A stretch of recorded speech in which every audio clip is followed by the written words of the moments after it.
Hello movie lover, कैसे हैं आप सब। तो दोस्तों आज की मूवी बहुत ही इंटरेस्टिंग होने वाली है। चैनल पर नए हैं तो सब्सक्राइब कर लीजिएगा ऐसी ही धमाकेदार मूवी देखने के लिए। आज हम एक्सप्लेन करने वाले हैं 2025 में आई मूवी लारा को, जो तमिल सिनेमा की मूवी है, जो सस्पेंस थ्रिलर से भरी पड़ी है। तो चलिए बिना समय गवाए इस मूवी की स्टोरी को स्टार्ट करते हैं। मूवी के शुरुआत में हम लोग कार्तिक नाम के पुलिस ऑफिसर को देख पाते हैं, जो अपने टीम मेंबर के साथ एक शख्स के घर पर आया होता है। यहाँ पर वो थोड़ा बहुत इन्वेस्टिगेशन करते रहते हैं। थोड़े समय पहले इस घर के हस्बैंड और वाइफ कार्तिक के पास कॉल करके उसे यह बातें बताई कि सर मेरे घर में चोरी हो गई। इस घर को अच्छे से इन्वेस्टिगेशन करने के बाद कार्तिक कुछ वाकया को नोटिस करता है कि घर की खिड़की का कांच टूटा हुआ है, घर की अलमारी की भी ताला टूटी हुई है। अब इन्हीं सारी वाकया को नोटिस करके कार्तिक घर के शख्स से पूछता है कि तुम्हारे घर से कितना सारा सोना चोरी हुआ। घर वाला शख्स थोड़ा कैलकुलेट करके बताता है कि सर हमारे घर पर इतना सोना था और सब चोरी हो गया। कार्तिक इसे कहता है कि तुम्हारे घर में चोरी नहीं हुई, तुम्हारी बीवी ही सारे सोने को गिरवी पर रख दिया। आप पर्सनली अपनी वाइफ से बात कर देखो, सच्चाई मालूम पड़ जाएगी। अब यहाँ से वापस आते वक्त कार्तिक का असिस्टेंट अल्बर्ट कार्तिक से पूछता है कि सर आपने इतनी जल्दी कैसे पहचान लिया कि सारा गड़बड़ उस शख्स की पत्नी ने की है। कार्तिक कहता है कि अगर उस घर में चोरी हुई, अगर कोई बाहर से शख्स उस घर के अंदर गया खिड़की का कांच तोड़कर, तो कांच के टुकड़े अंदर की तरफ गिरनी चाहिए, लेकिन उस घर के कांच के टुकड़े बाहर गिरे थे, मतलब कि उसे अंदर से तोड़ा गया। और उसी तरह घर के किचन में मुझे एक बिल मिला। उस शख्स ने मुझे जितना सोना बताया था चोरी हुआ है उतना ही का वह बिल था, मतलब कि सोने को गिरवी ही रखा गया। एक और बात, उस घर के बाहर एक कुत्ता है। जब हम लोग वहां गए तो कुत्ता हमें देखकर भौंकने लगा। कल रात जब चोर आया होगा तो वह कुत्ता जरूर भौंका होगा। उसकी आवाज को सुनकर घर के लोग की नींद टूट जाती, लेकिन वह घर वाले शख्स ने हमें बताया कि रात को कुत्ता भौंका नहीं। उस घर में तो दो ही लोग हैं, हस्बैंड और वाइफ, तो सारा किया धरा वाइफ का ही होगा। इसके बाद एक ड्राइवर पुलिस स्टेशन आता है और कांस्टेबल को बताता है कि सर मेरी बीवी घर के सारे पैसे लेकर भाग गई और उस बारे में अभी तक आप लोगों ने कुछ बताया नहीं। अगर आप लोग उसे ढूंढने में देरी करोगे तो मेरी बीवी सारे पैसे खर्च कर देगी। तभी अल्बर्ट इस ड्राइवर के पास आकर इसे कहता है कि तुम्हारी बीवी के पास ना ही फोन है और ना ही तुमने हमें ढंग की आइडेंटिटी दी है, तो हम तुम्हारी बीवी को कैसे ढूंढे। हम लोगों ने तुम्हें बताया ना, जैसे तुम्हारी बीवी के बारे में कुछ मालूम पड़ेगा तो हम तुम्हें बता देंगे। अगले दिन एक मछुआरा बीच के पास से गुजर रहा होता है, तभी इसे एक लड़की की डेथ बॉडी दिखाई देती है। अब यह शख्स इस बारे में पुलिस को इन्फॉर्म करता है तो कार्तिक अपने टीम के साथ यहाँ पर आता है। दरअसल ये बॉडी पहचानने की स्थिति में नहीं होती, चेहरा पूरी तरह से बिगड़ गया होता है। बॉडी पर काफी सारे गहरे जख्म के निशान होते हैं। आप इस बॉडी की स्थिति का अंदाजा इस बात से लगा सकते हैं कि डॉक्टर इसका फिंगरप्रिंट तक नहीं ले पाते हैं। कार्तिक अब यही सोचने लगता है कि यह मर्डर है या फिर खुदकुशी। आसपास के पुलिस स्टेशन में मालूम करता है कि क्या हाल ही में किसी लड़की की मिसिंग कंप्लेन दर्ज हुई है क्या। अगले सीन में हम लोगों को एक बहुत बड़े पॉलिटिशियन को दिखाया जाता है। इसके घर में टीवी पर यही न्यूज चल रही होती है कि किसी बीच के पास किसी लड़की की बहुत ही बुरी हालत में डेथ बॉडी मिली। इस न्यूज को देखकर पॉलिटिशियन का बेटा बहुत ही ज्यादा रोने लगता है। इसके माँ बाप इसे समझाने लगते हैं कि बेटा तुम हार मत मानो, तुम उस लड़की को भूल जाओ, वो वापस नहीं आने वाली। इधर कार्तिक उस ड्राइवर को मोर्चरी रूम बुलाता है डेथ बॉडी की पहचान के लिए। इसी मोर्चरी रूम के पास एक लोकल कॉर्पोरेटर होता है। यह कॉर्पोरेटर दास कार्तिक से बहुत ही ज्यादा गुस्सा होता है। यहाँ से सीन छोटी सी फ्लैशबैक में जाती है। एक दिन कार्तिक अपने टीम मेंबर के साथ गाड़ियों की चेकिंग कर रहे थे, तो उसी रास्ते से दास का ड्राइवर गुजर रहा होता है। इसके गाड़ी में कचरा होता है तो इसे समझाने लगते हैं कि तुम्हें यह कचरा इधर नहीं फेंकना है। तो वो कॉर्पोरेटर दास कार्तिक को साइड में बुलाकर इसे रिश्वत देने की कोशिश करता है, लेकिन कार्तिक एक ईमानदार पुलिस ऑफिसर होता है, दास को घिसकर चमाट लगाता है और इसे भी समझाने लगता है। अब प्रेजेंट टाइम पर वो ड्राइवर मोर्चरी रूम के पास आकर उस डेथ बॉडी को देखकर बाहर आकर कहता है नहीं नहीं ये मेरी बीवी नहीं है। कार्तिक कहता है अरे तुमने बताया था जब तुम्हारी बीवी घर से भागी थी तो ऐसे ही ड्रेस पहनी हुई थी। ड्राइवर कहता है कि ये सच है, मेरी बीवी ऐसे ही ड्रेस पहनी हुई थी, लेकिन यह मेरी बीवी नहीं है। कॉर्पोरेटर दास इन पुलिस वालों के ऊपर गुस्सा होने लगता है, कहता है कि जबरदस्ती एक अनाथ डेथ बॉडी की पहचान करवाकर केस को क्लोज करना चाहते हो। इस तरह से दास उस बड़े पॉलिटिशियन के पास कॉल करके इसके बारे में बताता है कि सर मेरे ड्राइवर की बीवी भाग गई, पुलिस वालों को हाल ही में एक अनाथ डेथ बॉडी मिली, मेरे ड्राइवर को डरा धमकाकर उस बॉडी को इसकी बीवी की बॉडी बता रहे हैं, जानबूझकर इस केस को बंद करना चाहते हैं। पॉलिटिशियन दास को कहता है कि मैं कार्तिक के बारे में अच्छे से जानता हूँ, वह बहुत ही ईमानदार सिंसियर पुलिस ऑफिसर है। मैं जानता हूँ कि तुम दोनों के बीच अच्छी खासी नहीं बनती, तुम उसे उसका काम करने दो। इसके बाद कार्तिक और अल्बर्ट डॉक्टर के पास जाते हैं उस डेथ बॉडी के पोस्टमार्टम रिपोर्ट के बारे में जानने के लिए, तभी उनकी गाड़ी को कोई फॉलो करते रहता है। डॉक्टर इन्हें बताता है कि मैं उस लड़की की पोस्टमार्टम रिपोर्ट बहुत ही मुश्किल से तैयार किया। उस लड़की को ऊपर से गिराने की वजह से मौत हुई है, या तो यह लड़की खुद नीचे कूदकर अपने आप को खत्म की होगी। सर में गहरी चोट लगने की वजह से इसकी मौत हो गई। पानी में होने की वजह से मछलियां इसके सर को खा गईं। इस लड़की के साथ गलत वगैरह कुछ नहीं हुआ है। इसके बाद कार्तिक को मालूम पड़ता है कि उस बीच के पास सीसीटीवी कैमरा लगा हुआ है। कार्तिक जब सीसीटीवी फुटेज को देखता है तो उसे मालूम पड़ता है कि दो शख्स एक लड़की को भगा रहे हैं।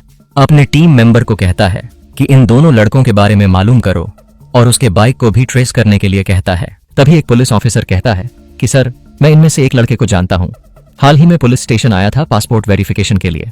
तो कार्तिक उसके फोन नंबर पर कॉल करता है तो फोन स्विच ऑफ आ रहा होता है। इसके बाद पुलिस वाले उनके एरिया में जाकर उन्हें ढूंढने लगते हैं, मगर उन दोनों के बारे में कोई आता पता नहीं होता। उन दोनों में से एक शख्स दिनेश पुलिस स्टेशन आकर कार्तिक से पूछने लगता है कि सर, मुझे पता चला कि आप लोग मुझे ढूंढ रहे हो, क्या बात है? कार्तिक कहता है कि तुम मर्डर करके भाग गए और मेरे से ही पूछ रहे हो कि हम लोग तुम्हें क्यों ढूंढ रहे हैं। दिनेश कहता है कि मैंने किसी को नहीं मारा। कार्तिक इसे बीच का फोटो दिखाकर पूछता है कि तुम दोनों इस लड़की को क्यों भगा रहे हो। तो दिनेश जो हुआ वह कार्तिक को बताने लगता है। एक रात सत्या दिनेश दारू की दुकान के पास बैठकर दारू पीते हुए अच्छे से एंजॉय कर रहे होते हैं। दरअसल इन दोनों का प्लान होता है कि पासपोर्ट बनवाकर सिंगापुर जाकर वहां पे अच्छे से हम दोनों सेटल हो जाएंगे। सत्या का पासपोर्ट आ चुका होता है, इसी का दोनों पार्टी मना रहे थे। दिनेश का भी पासपोर्ट कुछ दिनों में आने वाला था। बाद में दोनों लाल बत्ती एरिया में जाते हैं लड़की के साथ एंजॉय करने के लिए। दोनों यहाँ एक लड़की से बात करके इसे बीच पर लाते हैं। यहाँ पर दोनों गांजा पी रहे थे। सत्या लड़की के साथ जबरदस्ती करने लगता है गांजा पीने के लिए। वह बोल रही होती है कि मुझे इन सब की आदत नहीं, लेकिन फिर भी यह जबरदस्ती करते हैं तो लड़की यहाँ से भागने लगती है। दिनेश सत्या को बोलता है कि उस लड़की को जाने दो, हम एक और लड़की ला लेंगे। प्रेजेंट टाइम पर कार्तिक कहता है कि ठीक है, तुम दोनों ने उस लड़की को नहीं मारा, मगर इस समय तुम दोनों का फोन स्विच ऑफ क्यों आ रहा है? दिनेश कहता है कि सर, हम दोनों विदेश जाने के लिए मैं और मेरा दोस्त सत्या दोनों ने बहुत सारे कर्ज लिए। कर्ज देने वाले हम दोनों के पास बार बार कॉल कर रहे थे पैसे लौटाने के लिए, तो हमने अपना फोन स्विच ऑफ कर दिया और हाल ही में मेरा दोस्त सत्या सिंगापुर जा चुका है।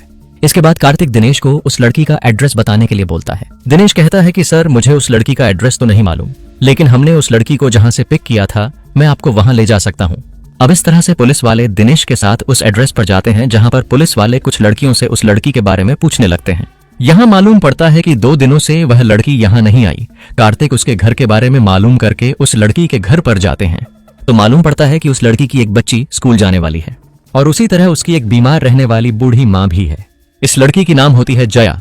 तो यहाँ पर कार्तिक जया से दिनेश के बारे में पूछने लगता है। जया कहती है कि हाँ सर, मैं इसे जानती हूँ, 2 दिन पहले ये और इसके दोस्त ने मुझे बुक किया था। बीच के पास दोनों ले जाकर गंजा पीने के लिए बोला तो मैं वहां से भाग गई। तभी कार्तिक नोटिस करता है कि जया के शरीर पर बहुत सारे जख्म हैं। पूछता है कि तुम्हारे शरीर पर किसने सिगरेट जलाई? जया कहती है कि कल एक शख्स मुझे अपने घर पर ले जाकर मेरे साथ बहुत ही जबरदस्ती से कांड वगैरह किया, सिगरेट भी जलाया। इस धंधे में ऐसा होता है सर। कार्तिक पूछता है कि तुम्हारी हालत किस कस्टमर ने की? जया कहती है कि सर, उस काउंसलर के ड्राइवर ने।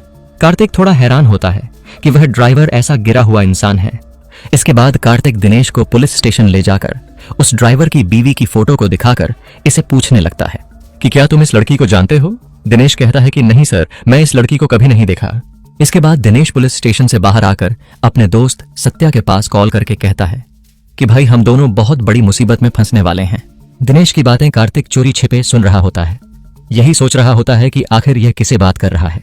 इसके बाद कार्तिक अपने टीम मेंबर के साथ उस ड्राइवर के घर जाते हैं, मगर वहां पर वो ड्राइवर मौजूद नहीं होता। उसकी मां होती है, कहती है कि पता नहीं सर, मेरा बेटा कब घर आता है कब जाता है, घर में पैसे भी ठीक ढंग से नहीं देता, हमेशा दारू पीकर पैसे उड़ाते रहता है। अब इसी दौरान वो ड्राइवर घर आता है तो कार्तिक इसे हिरासत में लेकर पुलिस स्टेशन लाकर बुरी तरह से मारपीट कर पूछता है कि तुमने जया पर इतना अत्याचार क्यों किया, और मुझे लगता है कि तुमने ही अपनी बीवी के साथ कुछ किया है। अब बहुत मार खाने के बाद ड्राइवर कहता है कि सर, मैंने अपनी बीवी के साथ कुछ नहीं किया। कार्तिक कहता है कि चलो बताओ, अब तुम्हारी बीवी तो पैसे लेकर भाग गई ना, तो कितना पैसा लेकर भागी? ड्राइवर बोलता है कि सर 5 लाख रुपए लेकर भागी। कार्तिक कहता है तुम्हारे घर में इतना सारा पैसा आया कहां से? ड्राइवर कहता है कि सर वह पैसे मेरे नहीं, उस काउंसलर के हैं, उसी का पैसा लेकर भाग गई। दरअसल में यह ड्राइवर अपनी बीवी दीपा को हर दिन मारते पीटते ही रहता, बहुत टॉर्चर करता। दीपा अनाथ होती है। वह कहती है कि अगर तुम मुझे ऐसे ही मारते पीटते रहे तो एक दिन मैं अपनी जान ले लूंगी। इसके बाद ड्राइवर जब अपने काम पर चला जाता है तो दीपा यहाँ से भागने की पूरी प्लानिंग कर रखी थी। घर में उस काउंसलर के पैसे पड़े थे तो वह सारे पैसे लेकर भाग गई। इसके बाद वह ड्राइवर पुलिस स्टेशन आता है और अपनी बीवी की मिसिंग कंप्लेन लिखवाता है। प्रेजेंट टाइम पर काउंसलर लॉयर के साथ पुलिस स्टेशन आता है और अपने ड्राइवर को ले जाता है। इधर वो कॉर्पोरेटर दास उस पॉलिटिशियन के पास कॉल करके कहता है कि सर, इतने दिनों तक आपके कहने पर ही मैं शांत हूँ, आज पुलिस वाले ने तो हद ही कर दी। मेरे ड्राइवर को बिना सबूत के बलबूते पर ले जाकर उसे बहुत मारा पीटा, टॉर्चर किया। पॉलिटिशियन कहता है कि जल्दबाजी में तुम ऐसा कोई कदम मत उठाओ, कुछ ही महीनों में इलेक्शन भी आने वाले हैं, मैं उस कार्तिक से बात करूंगा। इसके बाद वह पॉलिटिशियन पर्सनली कार्तिक को अपने घर बुलाता है। कार्तिक कहता है कि सर, मुझे उस ड्राइवर पर ही पूरा शक है।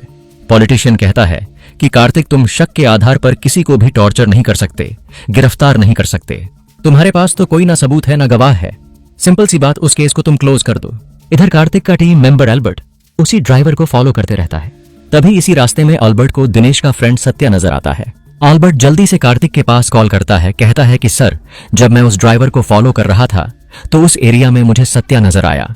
इसके बाद पुलिस वाले सत्या को हिरासत में लेते हैं और इसे पूछते हैं कि दिनेश ने बताया था कि तुम तो सिंगापुर चले गए, तो तुम यहाँ पर कैसे आए? सत्या कहता है कि सर, मैंने लास्ट मिनट पर अपनी फ्लाइट मिस कर दी, बस यहाँ पर कैसे तैसे करके कर्जे वालों से बच रहा हूँ। इसके बाद कार्तिक इससे उस रात के बारे में पूछने लगता है तो सत्या जो हुआ वो बताता है। उस रात जया जब इन दोनों से बचकर भाग गई तो यह दोनों घर जाते वक्त रास्ते में इन्हें एक लड़की दिखाई दी। दोनों डिसाइड करते हैं वो लड़की तो चली गई, चलो अब इस लड़की के साथ एंजॉय करते हैं। इस तरह से दोनों इस लड़की के पास आकर रेट वगैरह तय करने लगते हैं। जब लड़की नहीं मान रही होती तो सत्या को गुस्सा आता है, वह खींचकर एक चमाट देता है। इस लड़की के सर पर चोट आने की वजह से वह बेहोश होकर वहीं नीचे गिर जाती है। दिनेश सत्या को डांटने लगता है कि अरे यार, तुमने यह क्या कर दिया।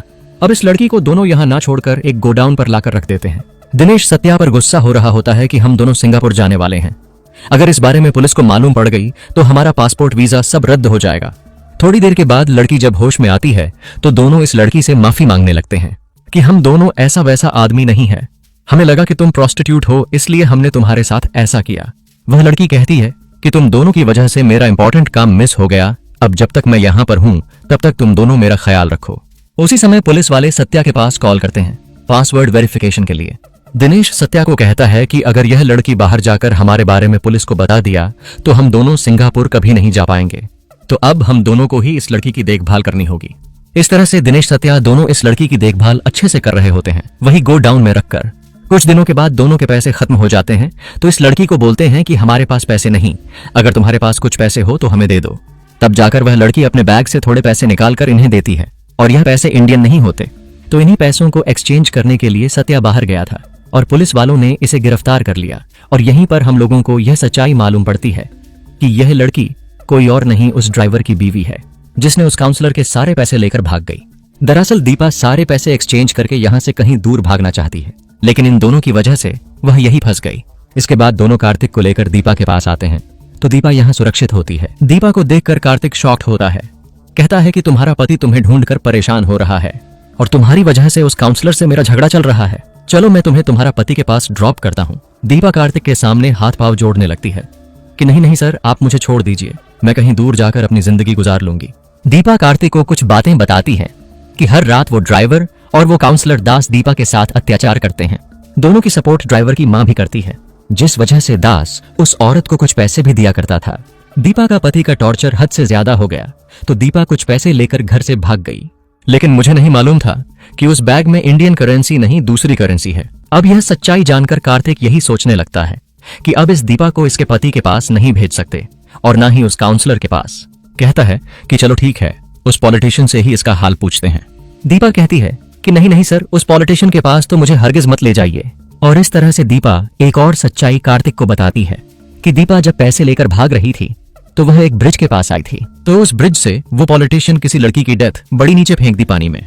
अब यह बातें सुनकर कार्तिक को उस पॉलिटिशियन की बात याद आती है कि इसीलिए उस पॉलिटिशियन ने इस केस को जल्दी से बंद करने के लिए बोला। इसके बाद कार्तिक उस पॉलिटिशियन के घर जाता है इन्हें सारी वाकया के बारे में पूछने के लिए।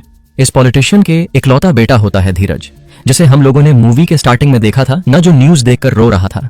तो यहाँ से सीन फ्लैशबैक में जाती है। दरअसल धीरज लारा नाम की लड़की से प्यार करने लगा था। लारा एक ऑर्फनेज चलाती थी, धीरज को इसे कोई प्रॉब्लम नहीं थी, दोनों एक दूसरे से सच्चा प्यार करते थे। एक दिन एक पुलिस वाला लारा के ऑनर्थनीज पर जाकर वहां की लड़कियों से बदतमीजी से पेश आने लगता है। यह पुलिस वाला ऑनर्थनेज के ऊपर झूठा इल्जाम लगाने लगता है कि मुझे इस ऑनर्थनेज में बम ड्रग्स वगैरह मिले। यह पुलिस वाला इस ऑर्थनेज के खिलाफ सारे सबूत इकट्ठा करके कोर्ट में पेश करता है तो कोर्ट अपना फैसला इनके खिलाफ सुनाती है, जिस वजह से लारा का ऑर्थनेज बंद हो जाती है। अब लारा यही सारी बातें अपने बॉयफ्रेंड धीरज को बताती है। धीरज कहता है कि तुम टेंशन मत लो, मैं कुछ काम की वजह से बाहर जा रहा हूँ, जैसे ही मैं वापस आऊंगा तो इस प्रॉब्लम को मैं सॉल्व कर दूंगा। लेकिन लारा शांत न बैठने की जगह वह अपने ऑर्थनेज के लोगों के साथ धरना देने लगती है। अब गुस्से में आकर वो पुलिस वाला इन सारे लोगों के ऊपर लाठी चार्ज करवाने लगता है। इसमें काफी सारे लोग जख्मी होते हैं। अब यह सारी वाकया को देख लारा थोड़ा उल्टे तरीके से अब काम करने लगती है। वह कुछ गुंडों को पैसे देकर पहले उस पुलिस वाले को किडनैप करवाती है, उसे मरवा देती है। लारा यही तक नहीं रुकती, जो लोग इस ऑर्थनेज को बंद करवाने के केस में शामिल होते हैं उन सबको मारते चली जाती है। इस तरह से लारा अपना खुद का एक संगठन चलाने लगती है। इस दौरान धीरज लारा से कांटेक्ट करने की बहुत कोशिश करता है, मगर वह उसका कॉल ही नहीं उठाती। बहुत दिनों के बाद दोनों मुलाकात करते हैं तो लारा धीरज को अपने तरीके से सारी वाकया बताती है। यहाँ पर लारा को ब्रीदिंग की प्रॉब्लम होती है, जब भी टेंशन में होती है तो इनहेलर का इस्तेमाल करती है। यहाँ पर धीरज लारा को गिफ्ट दिखाता है कि जो ऑर्थनेज लारा का बंद हो गया था, धीरज उसे ओपन करवा दिया। यही बात कहने के लिए धीरज लारा को बहुत दिनों से ढूंढ रहा था, मगर लारा इसका कॉल ही नहीं उठा रही थी। ऑर्थनेज पर आकर लारा बहुत ही ज्यादा खुश होती है कि यहाँ के लोगों को आखिरकार इंसाफ मिल ही गया। दोनों शादी करने का भी डिसीजन ले लेते हैं। इसी दौरान लारा को ब्रीदिंग की प्रॉब्लम होने लगती है। धीरज जल्दी से इसका इनहेलर ढूंढता है, मगर वो तो गाड़ी में होता है। धीरज जब इनहेलर लाकर लारा को देता है तो यह इनहेलर खाली होता है, जिस वजह से लारा यहीं पर तड़प तड़प कर मर जाती है। लारा की मौत को देखकर धीरज बहुत ही ज्यादा दुखी होने लगता है। थोड़ी देर के बाद धीरज अपने फादर को यहाँ बुलाकर सारी वाकया अच्छे से समझाता है। धीरज का फादर इसे कहता है कि तुम मेरी बात ध्यान से सुनो। इस लारा ने कानून के खिलाफ बहुत सारे काम किया, जिस वजह से पुलिस वाले इसे ढूंढ रहे हैं। अगर इस बारे में पुलिस वालों को मालूम पड़ी तो सबसे पहले पुलिस हम लोगों को उठाकर जेल में बंद कर देगी। हमारे ऊपर शक करेंगे कि लारा के साथ हम भी मिले हुए हैं। तुम यहां से जाओ, मैं यह सब कुछ संभाल लूंगा। इस तरह से वह लारा की लाश को ब्रिज के पास लाकर वहां से नीचे फेंक देता है। अगले दिन पुलिस वालों को लारा की लाश बहुत ही बुरी हालत में मिली। अब सारी बातें सुनने के बाद कार्तिक को तो कुछ भी समझ नहीं आ रहा हो ताकि अब मैं क्या करूं। कार्तिक तो पहले वो कॉर्पोरेटर दास और उसके ड्राइवर को गिरफ्तार करता है, क्योंकि दास हवाला का पैसे ट्रांसफर कर रहा था और दीपा के साथ बहुत ही घिनौना हरकत किया। खुद ड्राइवर की मां उन दोनों को खिलाफ अपना स्टेटमेंट देती है। अब इसके बाद धीरज दीपा को अच्छी जिंदगी देने के लिए उस ऑनर्थनेज में काम पर लगा देता है। धीरज दीपा को अपनी बहन मान रहा होता है। और इसी तरह हम लोगों को इस मूवी के लास्ट में एक शॉकिंग बात मालूम पड़ती है कि जिस समय धीरज के फादर ने लारा को ब्रिज से नीचे फेंका था, उस समय लारा जिंदा ही थी। लारा के सर पर गहरी चोट होने की वजह से उसकी मौत हो जाती है। ऐसा ही रिपोर्ट उस पोस्टमार्टम डॉक्टर ने कार्तिक को दिया था। अगर धीरज और उसके फादर लारा को सही टाइम पर अस्पताल ले जाते तो उसकी जान बच जाती। और इसी के साथ यह मूवी यहीं पर समाप्त होती है। हाँ तो दोस्तों, आज की ये वीडियो आपको कैसी लगी? अच्छी लगी हो तो एक लाइक कर देना, चैनल को सब्सक्राइब कर लेना और अपने दोस्तों के साथ शेयर जरूर करना। मिलते हैं नेक्स्ट वीडियो में।